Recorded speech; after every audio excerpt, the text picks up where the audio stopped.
ದೇವರನ್ನು ಮನದಲ್ಲಿ ನೆನೆದು ಸರ್ವಶರಣವನ್ನು ಕುಂಭದ್ರದಲ್ಲಿ ಧ್ಯಾನಿಸುತ್ತಾ ಪರಮ ಪೂಜ್ಯರು ಮಾತೃಹೃದಯಗಳು ಶಿಕ್ಷಣದ ಹರಿಕಾರವೂ ಆಗಿರುವಂತಹ ನಾಡೋಜ ಪೂಜ್ಯ ಡಾಕ್ಟರ್ ಬಸವಲಿಂಗ ಪಟ್ಟದೇವರ ಶ್ರೀಚರಣಕ್ಕೆ ಇಲ್ಲಿಂದಲೇ ಶರಣೆಂದು, ಪೂಜ್ಯ ಗುರುಬಸವ ಪಟ್ಟದೇವರ ಶ್ರೀಚರಣಕ್ಕೆ ಇಲ್ಲಿಂದಲೇ ಶರಣೆಂದು ಭಾಗಿಯಾಗಿರ್ತಕ್ಕಂಥ ಎಲ್ಲ ಹಿಪ್ಪಳಗಾಂವ ಗ್ರಾಮದ ಎಲ್ಲ ಶರಣ ತಂದೆ ತಾಯಿಗಳಲ್ಲಿ ಅನಂತ ಶರಣವು ಶರಣಾಗ್ತದೆ.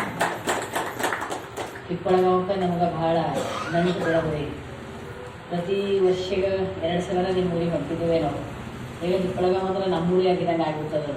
ಇವೆಲ್ಲರೂ ಇಷ್ಟು ನಮ್ಮ ಆತ್ಮೀಯರೇ, ನಮ್ಮ ಬಳಗನೇ, ನಮ್ಮ ಒಡಹುಟ್ಟಿಗೆಯವರು ಅನ್ನುವಷ್ಟು ಮಟ್ಟಿಗೆ ಈ ಊರಿಗೆ ನಮಗೂ ಒಂದು ಆತ್ಮೀಯತೆ ಬೆಳೆದು ಬಿಟ್ಟದ. ಇದಕ್ಕೆಲ್ಲ ನಮ್ಮ ಕಾರಣಕರ್ತರು ನಮ್ಮ ಸಂಗಪ್ಪ ಅಣ್ಣವರು. ಯಾಕಂದ್ರೆ ಅವ್ರು ನಮ್ಮ ಬಗ್ಗೆ ಹೇಳಿದ್ರು. ಅದೇನು ಭಾಳ ದೊಡ್ಡದಲ್ಲ. ಯಾಕಂದ್ರೆ ನಾವು ಗುರುವಿನ ಋಣ ಗುರುವಿನ ಋಣ ನಮ್ಮ ಮೇಲೆ ಭಾಳ ಅದ.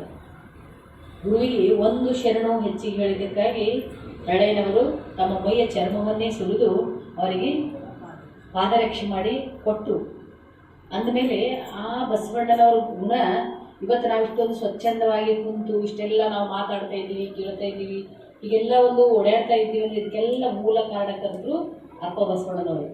ಹಾಗಾಗಿ ಜಗತ್ತಿನಲ್ಲಿ ಅವರನ್ನು ನಾವೆಂದೂ ಮರಿಲೇಬಾರದು. ಅಂತಹ ಗುರುವಿನ ಗುಣ ನಮ್ಮ ಮೇಲೆ ಭಾಳ ಅದ. ಯಾಕಂದ್ರೆ ನಡೆಯಲು ಕಲಿಸಿದ ಬಸವ, ನುಡಿಯಲು ಕಲಿಸಿದ ಬಸವ, ಉಡಲು ಕಲಿಸಿದ ನಾವು ಹೆಂಗೆ ಮಾತಾಡಬೇಕು, ಹೆಂಗೆ ಬದುಕಬೇಕು, ಆ ಬದುಕಿಗೆ ಯಾವ ರೀತಿ ಬದುಕಿಗೆ ನಾವು ಬದುಕು ಸುಂದರವಾಗ್ತಿರ್ತಕ್ಕಂಥ ಎಲ್ಲ ಸೂತ್ರಗಳನ್ನು ತೋರಿಸ್ಕೊಟ್ಟಿರ್ತಕ್ಕಂಥವ್ರು ಬಸವಣ್ಣನವರು. ಹಾಗಾಗಿ ಅವ್ರ ಋಣ ನಮ್ಮ ಮೇಲೆ ಭಾಳ ಅದ. ಆ ಋಣವನ್ನು ತೀರಿಸ್ತಕ್ಕಂಥ ಕಾರ್ಯವೇ ನಾವೆಲ್ಲ ಮಾಡೋದು. ಋಣ, ಗುರುವಿನ ಋಣ. ಯಾಕಂದರೆ ಜಗತ್ತಿನಲ್ಲಿ ತಂದೆ ತಾಯಿಗಳ ಋಣ, ಗುರುವಿನ ಋಣ ಮತ್ತು ಸಮಾಜದ ಋಣ ಭಾಳ ಇರ್ತದೆ ಪ್ರತಿಯೊಬ್ಬ ಮನುಷ್ಯನ ಮೇಲೆ. ಹಾಗಾಗಿ ನಮ್ಮ ತಂದೆ ತಾಯಿಗಳಿಗೆ ಸೇವೆ ಮಾಡಿ ಅವ್ರ ಋಣ ನಾವು ತೀರಿಸಬೇಕಾಗಿದೆ. ಗುರುವಿನ ಕಾರ್ಯಗಳನ್ನು ಮಾಡಿ ಗುರುವಿನ ಋಣ ತೀರಿಸಬೇಕಾಗ್ತದೆ.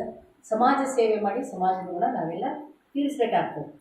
ಹಾಗಾಗಿ ಆ ಗುರುವಿನ ಋಣ ತೀರಿಸದೆ ಎಲ್ಲ ನಾವು ಕಾರ್ಯ ಮಾಡ್ತಾಯಿದ್ದೀವಿ. ನಾವಾಗಲಿ ಈ ನಮ್ಮ ಸಂಗಪ್ಪ ಅಪ್ಪ ಅವರು ಸಹ ನಿರಂತರ ಸುಮಾರು 50 ವರ್ಷದಿಂದ ಬಸವ ತತ್ವವನ್ನೇ ಹಾಸಿಕೊಂಡು ಹೊಂದಿಕೊಂಡು 4 ಜನ ಬರಲಿ, ಎಷ್ಟೇ ಜನ ಬರಲಿ, ನಿರಂತರವಾಗಿ ಈ ಪ್ರಾರ್ಥನೆಯನ್ನು ಮಾಡ್ತಾ ಈ ಒಂದು ಬಸವ ತತ್ವವನ್ನು ಗಟ್ಟಿಗೊಳಿಸ್ಕೊಂಡು ಎಲ್ಲ ಕಡೆ ಗಟ್ಟಿಗೊಳಿಸ್ತಕ್ಕಂಥ ಕಾರ್ಯ ಅವರು ನಿರಂತರವಾಗಿ ಮಾಡ್ತಾ ಬಂದಾರೆ. ಈಗ ಹೇಳೋದು ನಂದು 75 ವರ್ಷ ಆಗ್ಲತ್ತದ್ರಿ, ನಾ 75 ಹಳ್ಳಿಗಳಿಗೆ ತಿರುಗ್ತೀನಿ ಅಂದರೆ ಅವರೆಲ್ಲ ಆರೋಗ್ಯ ಚಲೋ ಅದ, ಆತ್ಮವಿಶ್ವಾಸ, ಇದು ಉತ್ಸಾಹನೂ ಅದ. ಹಾಗಾಗಿ ಇನ್ನೂ ಬಸವಣ್ಣವ್ರ ಆಯುಷ್ಯ ಕೊಡಲಿ, 100 ವರ್ಷ ಅವರ ಹುಟ್ಟುಹಬ್ಬದ ಕಾರ್ಯಕ್ರಮ ನಾವೆಲ್ಲ ವಿಜೃಂಭಣೆಯಿಂದ ಆಚರಣೆಯನ್ನು ಮಾಡೋಣ ಅಂತ ಅಣ್ಣನವರಿಗೂ ಶರಣಾರ್ಥಿಗಳನ್ನು ಸಲ್ಲಿಸುತ್ತಾ, ಇವಾಗ ನಾವೆಲ್ಲ ಪ್ರತಿ ಸಲ ಬರ್ತೀವಿ.